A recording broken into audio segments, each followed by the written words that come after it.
आप ठाकुर जी को पकड़ रहे हो, ठीक है, कहीं उन्होंने आपको पकड़ लिया तो फिर संसार के तो नहीं रह पाओगे। और यदि बहुत चाह हो कि वो पकड़ लें तो अपने स्वभाव को मधुर बना लो। नहीं है इच्छा इस संसार के, वैसे तो अब इच्छा वैसे लगती नहीं है इस संसार में रहने की, यहाँ के व्यवहार विचारों का निर्वहन करने की, बस इच्छा होती है वो मिल जाए। अपने स्वभाव व्यवहार को मधुर बना लीजिए और थोड़ा सह लीजिए, इस संसार में सह लीजिए हमेशा के लिए। कई बार साधन भगवत प्राप्ति नहीं कराता, स्वभाव भगवत प्राप्ति कराता है। अधिकतर देखा जाता है हम भक्त साधन से तो हो जाते हैं पर स्वभाव से नहीं बन पाते। कथा में आने वाले लोगों में भी प्रतिस्पर्धा होती है, कथा में आने वाले लोगों में भी दुनिया भर के दोष भरे पड़े रहते हैं। सरल चित्त, सीधा चित्त जिनका होता है ना, उनको ठाकुर जी मिलते हैं। और मैं तो ऐसा भी मानता हूं, जैसे किसी का आपको स्वभाव लगा बहुत सीधा है, बहुत सरल है, बिल्कुल सामान्य है, ये अंतिम जन्म है उसका। अच्छा एक बात, थोड़ा मेरा एनालाइज है, मैंने थोड़ा सा एनालाइज किया है, ध्यान से सुनना। कोई व्यक्ति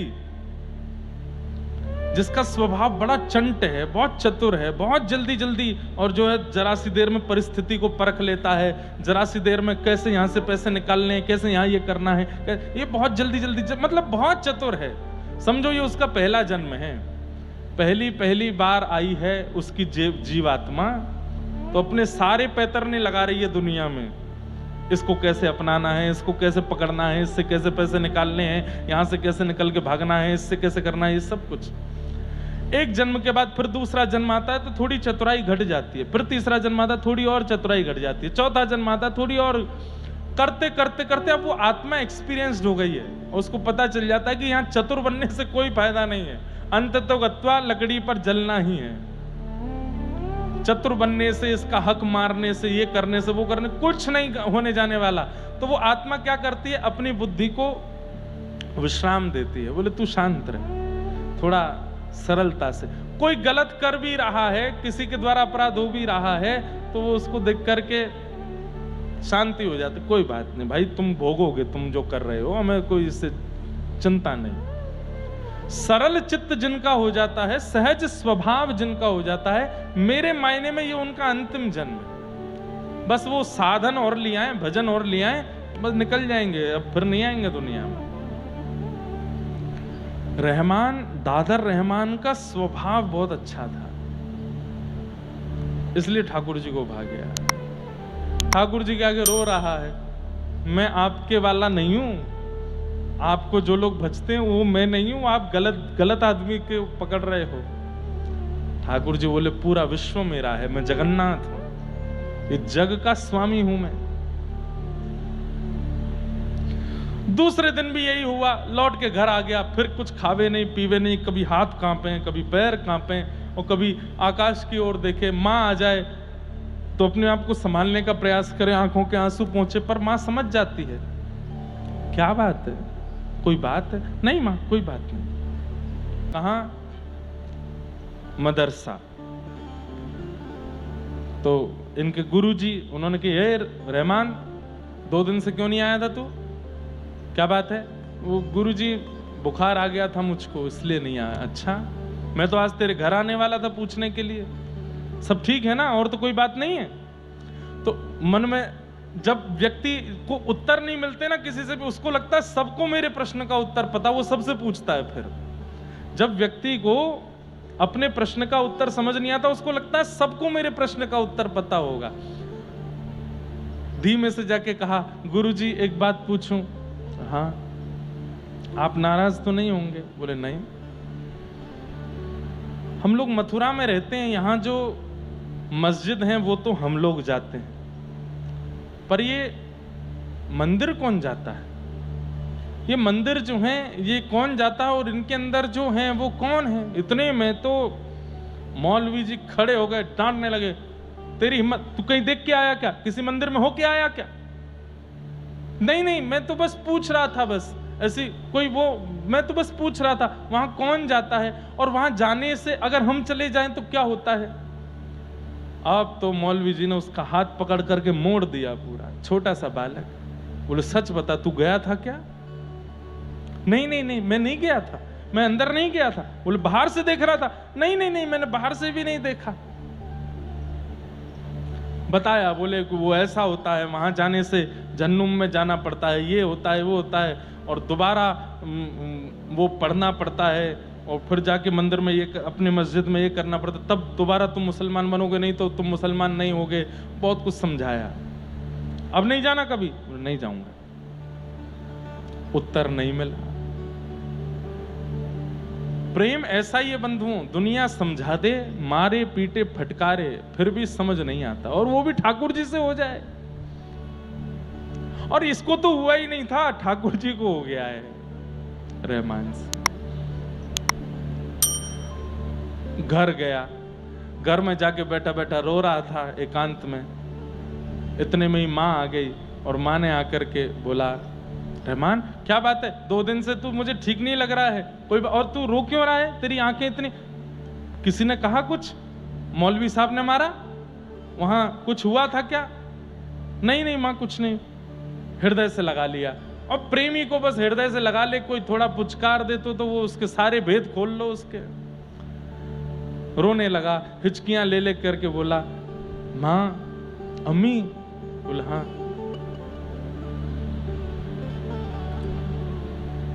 हिंदुओं के भगवान का नाम क्या है, उसको बोलते क्या है? इतने में तो मां ने भी देखा, ये तू क्यों पूछ रहा है, क्यों पूछ रहा है, क्या बात है? नहीं मां कोई बात नहीं, बस ऐसे पूछ रहा था। क्या बात है, सही से बता। वहां तो मां भी नाराज हो गई। अब मतलब वो ये प्रश्न ऐसा था कि वो जिससे पूछता है वो ही नाराज हो जाता है। रुक जा, तेरे पिताजी आने दे, उनको बताऊंगी, उनसे पूछना। रो रहा था कोने में, बट नहीं उनसे मत कहिएगा कुछ भी। बोले नहीं आने दे। शाम को जब पिता आए, उन्हें बताया। लाला बैठ जाओ, जहां जगह मिले वहीं बैठ जाओ, बैठ जाओ। शाम को, अब वो तो दादर रहमान के पिताजी तो पूरे मुखिया थे, तो कट्टर अपने समुदाय के हेड थे। उनको जब माँ ने बताया, बोले कि रहमान आज ऐसा ऐसा पूछ रहा था, उन्होंने तो कुछ पूछा ना, बस सीधे गए और सीधे जाके बोले तूने ऐसा प्रश्न क्यों किया? बोले पिताजी बस ऐसी जानकारी के लिए। बोले जानकारी? उन्होंने 5 प्रश्न अपने समुदाय के पूछे, इसके बारे में बता, इसके बारे में बता, ये बता दे मुझे, वहां क्या लिखा है वो बता दे। वो नहीं बता। बोले अपने समुदाय का कुछ नहीं पता है तुझे, और उनके यहां का ये पूछ रहा है तू? हाथ बांधे पैर बांधे और लोहे की रोड से इतना मारा, इतना मारा, इतना मारा कि जीवन में कभी नाम भी मत लेना वहां का। मां ने आकर के रोका। बोले कि हम मथुरा में रहते हैं, ये उनके भगवान की जन्म स्थली है, हो सकता है कोई बाहर, इतने बालक रहते हैं, कोई हिंदू मित्र बन गया होगा, उसने सिखा दिया होगा। बोले बिल्कुल नहीं, लेना ही नहीं है नाम। आज के बाद यदि नाम लिया, आज तो केवल मारा है, अगली बार पता चला तो तेरे को जमुना जी में फेंक के आ जाऊंगा। और इनके एक चाचा का बेटा था, उसका नाम था कासिम। उसको बुला करके कहा कि कल से रहमान के साथ तू जाएगा, और पूरी खबर रखना, किससे मिलता है, कहाँ जाता है, किसको देखता है, कहीं ऐसा ना हो कि कोई हिंदू फकीर इसको ले जा करके और साधु महात्मा बना दे, और कुछ भी हुआ तो तेरी खैर नहीं। उसने कहा जी चाचा जी मैं जाऊंगा कल से। कासिम जाने लगा साथ में। 2-4-10 दिन तो ठीक रहे, लेकिन 10 दिन बाद ये कासिम को कुछ खाने के लिए अच्छा लगता था बाजार में, तो बोलते ए कासिम तुझे वो अच्छा लगता है ना? बोले हाँ। खाएगा? बोले हाँ। खिलाऊं? बोले खिला दो ना, बदले में मुझे क्या देगा? बोले जो तुम कहो। बोले पक्का? बोले पक्का। कुछ नहीं चाहिए, बस एक रास्ते से हम लोग चलेंगे, हाँ तेरे को मैं दिलाता हूं। उसको वो चटपटा जो भी सामान था वो दिला। उसको क्या पता था कि उस रास्ते में क्या है, वो जा रहा है साथ में लेकर के।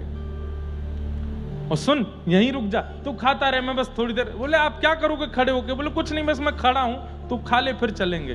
वो खा रहा है और वो देख रहा है सामने, आंखों से विरल अश्रुधार गिर रही है और बस ऐसे ही देख रहे हैं। बोले मुझे बीच में क्यों छोड़ दिया है? ना मैं वहां का हूं ना मैं यहाँ का हूं, एक तरफ लीजिए या तो वहीं छोड़ दीजिए या अपने पास बुला लीजिए, ये बीच में क्यों अटका दिया? अब कासिम खाते खाते देखे ये भाईजान रो क्यों रहे हैं, ये देख कहां रहे हैं? और जैसे ही देखा तो मंदिर में ठाकुर जी और प्रिया जी। उसने वो सामग्री फेंकी, हाथ पकड़ा, भाईजान क्या कर रहे हो आप? चाचा जान को पता चलेगा क्या करेंगे? देख तू घर पे नहीं बताना, मैं तेरे को रोज ये चीज खिलाऊंगा, उससे भी बढ़िया वाला खिलाऊंगा, तू घर पे नहीं बताना, मुझे देखने दे।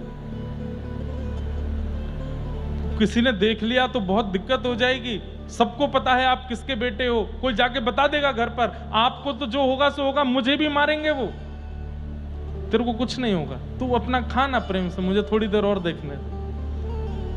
अब रोज कासिम को कुछ खिलाने का लोभ देते हैं और कासिम उनको मिलवाने ले जाता है ठाकुर जी से।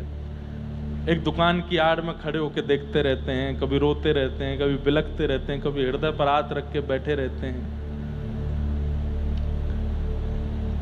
एक दिन उनके पिता दादर रहमान के, वो उसी रास्ते से निकल रहे थे और तभी क्या देखते हैं कि कासिम तो कुछ खा रहा है और दादर भयंकर भावावेश में नेत्रों से अविरल अश्रुधार गिर रही है और नेत्र लाल पड़े और प्रिया प्रियतम का मधुर दर्शन करते हुए बिलक बिलक के रो रहा है।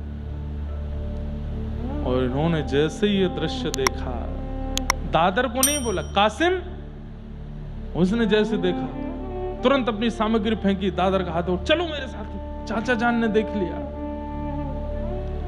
दोनों घर पहुंचे। थोड़ी देर बाद इनके पिता आए और घर का दरवाजा लगा करके लोहे की रॉड से पैर बांधा, लोहे की जंजीर से पैर बांधे, हाथ बांधे, मुख में कपड़ा डाल करके मुंह बांधा, इतना मारा, इतना मारा, इतना मारा कि पूरी शरीर की चमड़ी उधेड़ दी। मां चिल्ला रही है कमरे में बंद होकर के, लेकिन नहीं। और कासिम बस रो रहे हैं। पूछते हैं क्यों जाता है? बोले मुझे नहीं पता पिताजी, मेरा कोई दोष नहीं है, मैं कैसे वहां जा रहा हूं, मैं बहुत रोकता हूं अपने आप को, मैं बार बार मना करता हूं अपने आप से, नहीं जाना वहां पर, नहीं जाना, पर पता नहीं क्यों मुझे ऐसा लगता है कि मैं आपका पुत्र नहीं हूं। आप लोग सत्य बताइए, मैं आपके घर में ही जन्मा था क्या? आप मुझे कहीं किसी हिंदू के घर से तो नहीं ले आए थे? मेरे मन बुद्धि में क्यों बार बार वहीं जाने की इच्छा होती है? अरे अब तू हम पर प्रश्न उठा रहा है कि तू हमारा बेटा है कि नहीं, और मारा। और पत्नी को बोल दिया अब ये इसी कोठरी में रहेगा, पैर जंजीरों से बांध दिए, हाथ बांध दिए, मुख बांध दिया, ना इसको रोटी मिलेगा ना इसको जल मिलेगा, कोई इससे बात नहीं करेगा जब तक ये अपने कान ना पकड़े और घुटने टेक करके मेरे साथ नमाज पढ़ने वहां जावे, फिर कुछ प्रक्रिया है उनको नहीं करेगा, तब तक इससे कोई बात नहीं करेगा। जब तक ये राजी नहीं होगा ये बैठा रहेगा यहीं पर। 10 दिन बिना कुछ खाए पिए बस बैठे एकांत में और बस उसी छवि का चिंतन कर रहे हैं।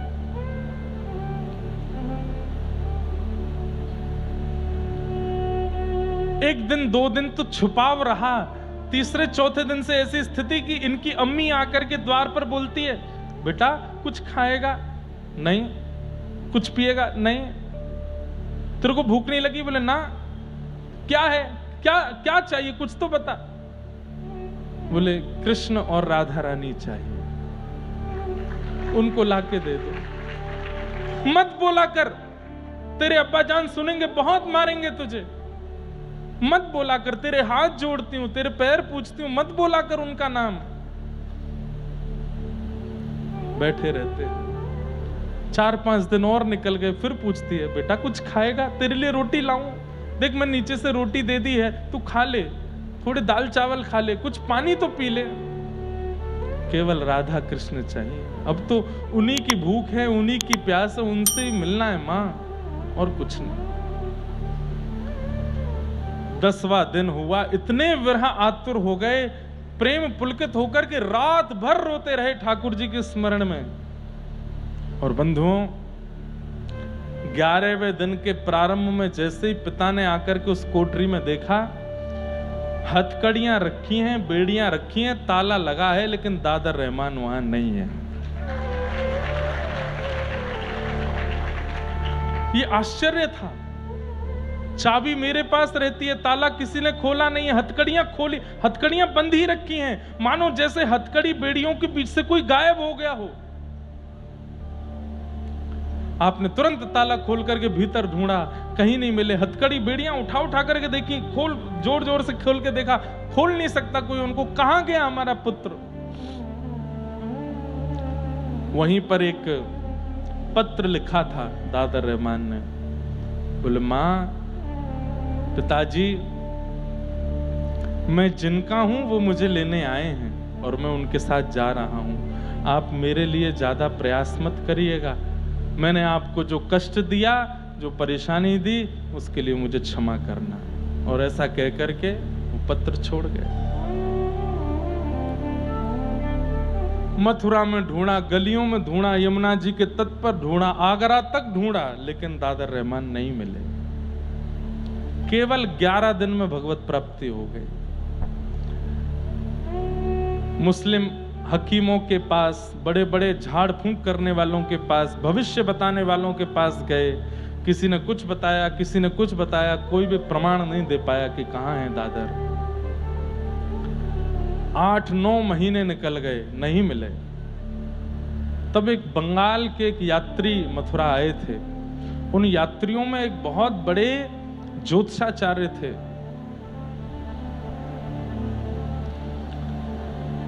बंगाली थे।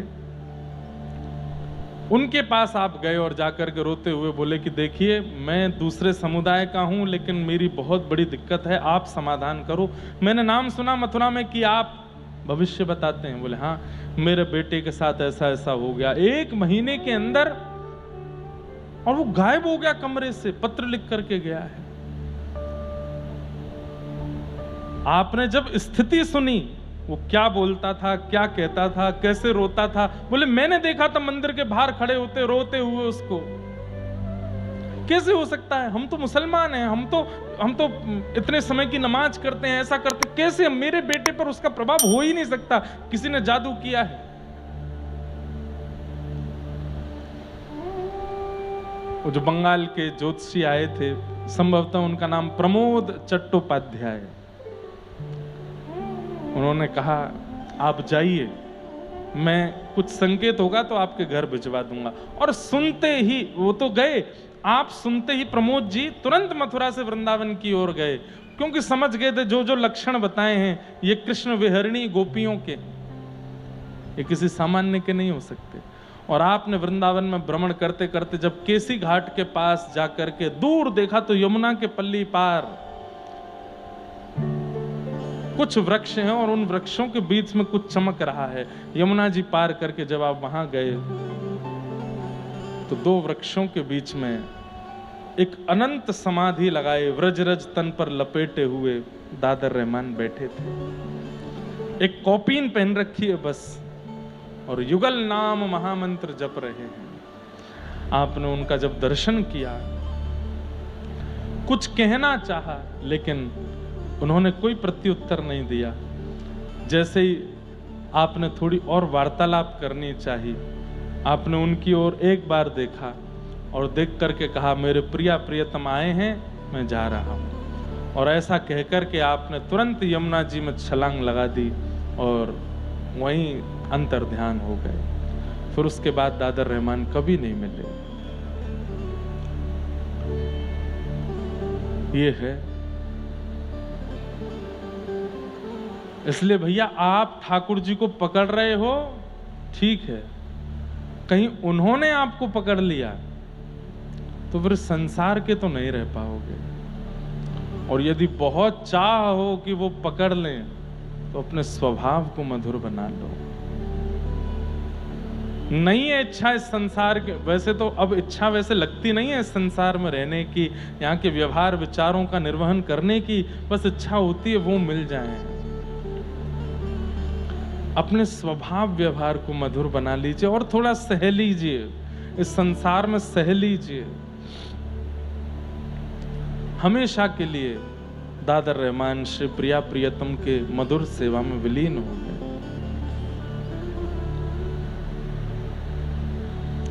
लगन लगी घन श्याम की जाहे, लगन लगी घन श्याम की, लगन लगी घन श्याम की जाहे, लगन लगी घन श्याम।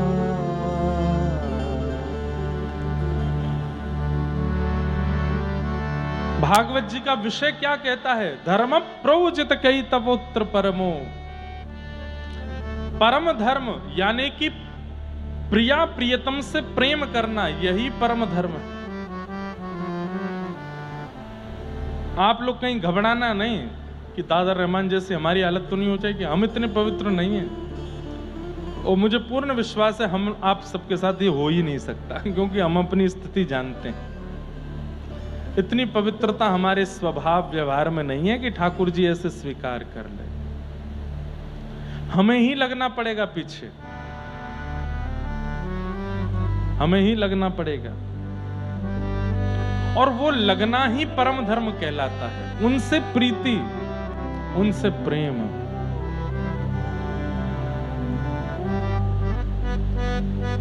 दूसरी बात, ठाकुर जी से प्रेम करने का अधिकार किसके पास है? तो कहते हैं निर्मत सराणाम सताम, जिसके चित्त में मात्सर्य दोष नहीं है।